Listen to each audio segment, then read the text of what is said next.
Bien, muy contento, muy acogedor y la gente se ha portado muy bien conmigo y ha sido fácil. Bueno, me estoy integrando todavía, pero pienso que será fácil y que todos me seguirán ayudando.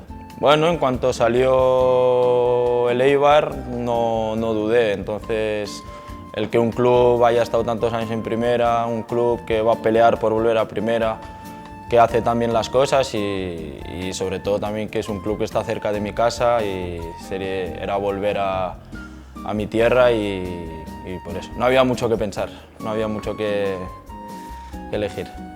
Bien, como te he dicho, muy bien. Me he sentido muy a gusto desde el principio con el cuerpo técnico, con los compañeros, con la gente que trabaja aquí y en el campo muy bien. Se ve que hay un gran equipo, hay un gran grupo humano y creo que todo va a ir bien y a lo largo de los días, de las semanas, iré encontrándome cada vez mejor.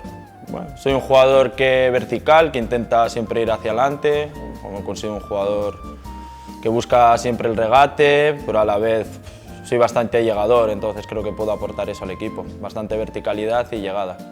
Bueno, a la afición le diría que vengan a disfrutar y que vengan a ayudarnos, que los necesitamos más que nunca, sobre todo esta temporada, para volver a pelear por subir, por estar arriba y que su aportación va a ser clave para nosotros. Bueno, personalmente espero seguir mejorando, espero disfrutar, espero pelear por estar arriba, que es por esto que estoy aquí y como todo el mundo sabe, creo que pelear por el ascenso y conseguir el ascenso aquí con el Eibar.